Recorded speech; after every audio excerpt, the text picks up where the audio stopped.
Okay, Have a good for day. more on the political aspect of all of this, let's welcome in Fox News contributor Karl Rove. Karl, always great to see you. Thank you for coming on.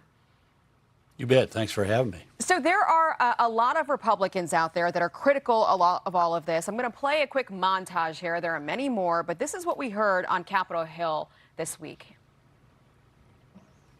Giving billions of dollars to theocratic lunatics who want to murder us is not a good idea. I was just going to ask you about the Iran deal, what you think about it. I'm glad their nuclear program is under rubble.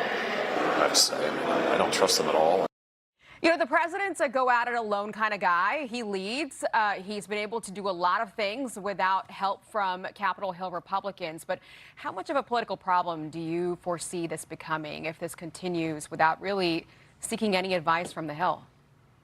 Yeah, I think it is a big problem for him. Look, each side, the United States, President Trump, and the Iranians have made big bets. The U.S. bet is that Epic Fury, the military mission, in essence, convinced Iran that it's got to change its ways. And the Iranians, in my opinion, their view is that the midterm elections at gas prices place a limitation on the U.S., and they're going to use that as maximum leverage to get concessions. So we've seen where that's led. The realities. The U.S. is making the concessions first. You get immediate sale of oil. We allow you to have access to insurance and financing mechanisms and others to allow you to sell that oil.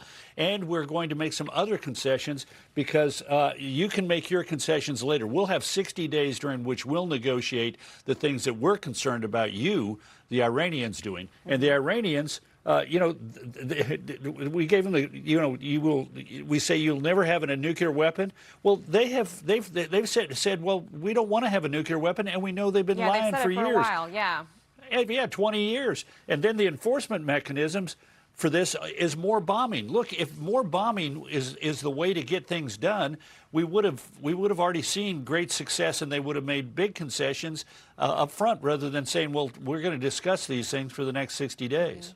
You know, the best polling is an election, of course. We're a couple of months away from that, but we do have some polling fresh from the Reagan Institute summer survey. I'm going to put this on the screen here and show our viewers where Democrats and Republicans stand. This is really wild and interesting. 52% of Democrats, Karl, are supportive of a negotiated settlement, and 25% of Democrats want regime change. 50% of Republicans want regime change and 25% negotiated settlement. And MAGA Republicans, the split is very interesting, too. 51% regime change, 25% negotiated settlement. It also goes on to talk about how Democrats appear to be way more supportive of this deal, this memorandum of understanding, than conservatives. What does that tell you? Well, it tells me that the president's base, the center right of American politics, wants to get regime change. They recognize that as long as the Iranian radicals are in control of this country, that we face big problems. And you see it in the ambiguities in the agreement. Take a look at this. The U.S. agreed to reduce its presence in the region. Now, what does that mean? Does that mean that we withdraw our bases, or does it mean that we withdraw the additional forces we put into the region? This is going to have huge consequences. I happened to be in the region 2 weeks before the balloon went up, talking to some of the leaders of those countries. They are deeply concerned about the long-term relationship with Iran. They want the U.S. to be there, and they want the U.S. to be a constraint on the bad behavior of the Iranians. Iran says it will work with Oman on the Strait. Well, what does that exactly mean?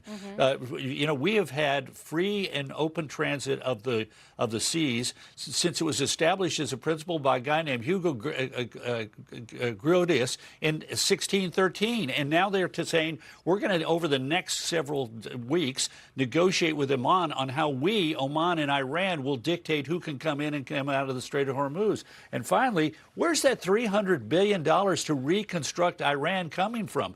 If it's not coming from the U.S., do we have agreement with the Middle Eastern countries that they're going to pony up, and why? I mean, after all, these are the people who have been on the receiving end of Iranian malign influence. Hezbollah Hezbollah, Hamas, the Houthis for decades. So these kind of ambiguities are going to be very problematic. Yeah.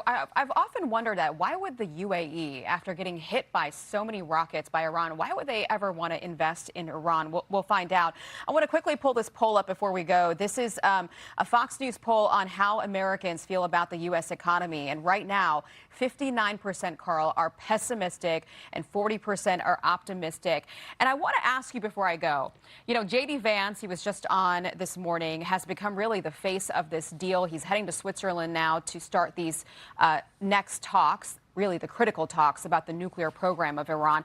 I wonder if you have any thoughts on him and the political risk that he might be taking, or maybe this all works out. Whereas people are noting that Marco Rubio, who has played a very important part in all of this, hasn't been as outspoken as J.D. Yeah, the vice president has been the face of this, certainly the voice on television and podcasts and so forth.